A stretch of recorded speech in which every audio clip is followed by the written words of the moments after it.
This is an avocado, and apparently you can dye fabric with it. Who knew? Well, not me. I learned from a sewing friend and thought it would be so fun to try some avocado dyeing myself. But if you know me, I can often take things down a rabbit hole in a hurry. I mean, why just stop at an avocado? And how hard could this whole fabric dyeing via food thing be, right? So next thing I knew, I was on the hunt in my pantry, and little did I know I was about to find a huge piece of humble pie. We usually have a variety of fresh fruits and veggies, especially this time of year as we've entered springtime now, and the kiddos love them.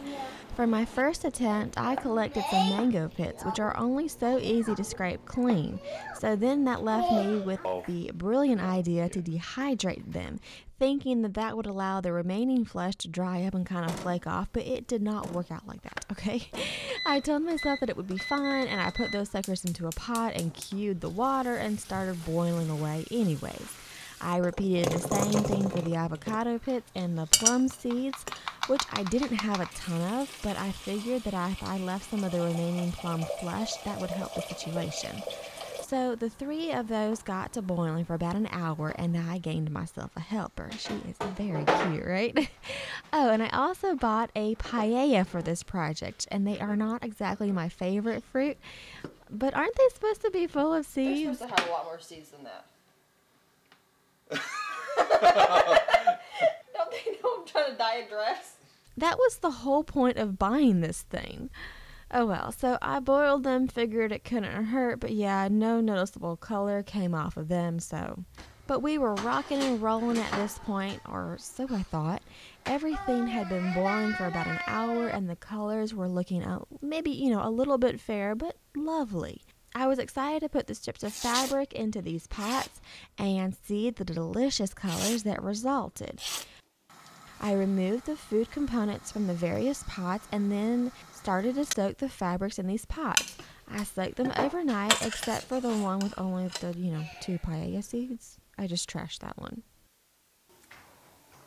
It is bright and early the next day. I'm looking at all of these fabrics and the entree that I did yesterday, and none of the stuff took. I know. My feelings exactly. So clearly I am in over my head.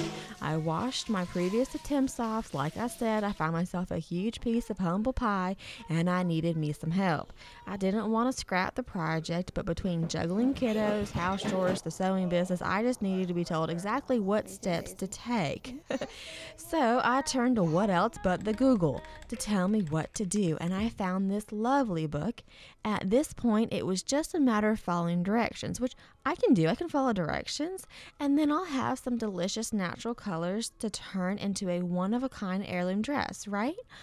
Or so I thought. The author of this book recommends using soybeans to prep the colors. So, being the rule-following student that I am, I bought myself some soybeans so I could soak them and turn them into soy milk, because apparently the soy milk at the store is just not sufficient. So we are headed down that rabbit hole where you can spend multitudes more and devote an entire Saturday, which you really didn't have to give, so we can produce our own soy milk. Yes, that rabbit hole. But I did it, being the rule-following student that I am and all. Oh, and the book also mentions that you can use the liquid from soaking black beans as dye. So I saved some from a recent soak. Figured it was, kind of a two-bird situation. Oh, and that whole transfer thing went better in my mind. Okay, so we blended the soybeans, got soybean milk or soy milk, whatever. And I did skip the recommended straining via a cheesecloth. Maybe I am not that great of a rule-following student after all, but we had us some soy milk, people. I put all my fabrics in this mixture and soaked it for 4 days. Apparently there's some magical thing that happens with the proteins in this process, and it prepares it for dyeing. So yes, 4 days. I stirred occasionally and tried to keep my kiddos away from the mixture. Seriously, this was way more than I had signed up for, but I was in too deep at this point. I was bound and determined to get me some color on this fabric. After the 4 days had passed, I rinsed all those fabric strips and tried the whole dyeing process again. It was going to work this time, right? Surely. I saved the remaining soybean milk to use to set the dye as the book instructs. And yeah, I saved it in this mason jar, you know, like a proper YouTuber. So my next round of victims were, well, yes, avocados, but also mint and red cabbage leaves. And these were more recommendations from the book. I left everything to simmer for a few hours. Oh, and I remember that the book also mentioned pickings from your garden. One being daffodils, and ours were on their way out, but I still had a few flowers left, so I snagged those up. I returned to the simmering pots, which were full of color at this point, and I removed the food particles. I added the soybean milk to the liquids and then eagerly dropped in my fabric strips. I let them simmer on the stovetop some more and then soaked them in the liquids overnight. I rinsed them out the next day, and aside from the avocado, no color took. Seriously, enough. Give me the chemicals. Give me all the man-made chemicals. So I reached for my collection of fabric dyes, picked out some colors, and went to town. Yes, I wanted the lovely natural raw colors, but it didn't seem to be in the cards for me. So besides the avocado entree, which did have some lovely color on it, I tried all the fabric strips again. I let them soak overnight, and when I rinsed them off in the morning, I had color. We had some color, people. So now, how was this dress going to look?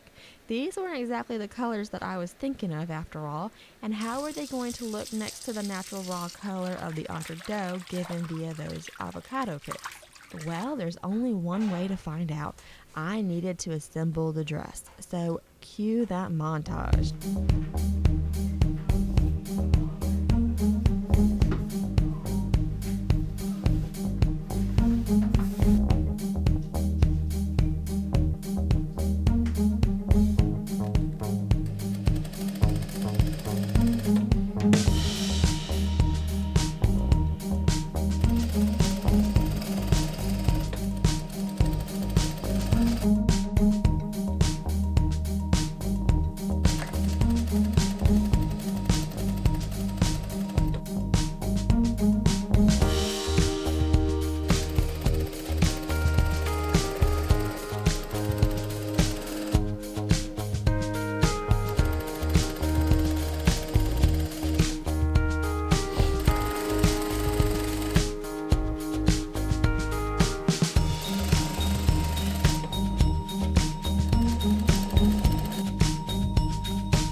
It's definitely not the dress that I had envisioned, but I think it's so unique and different, such a fun change from the norm.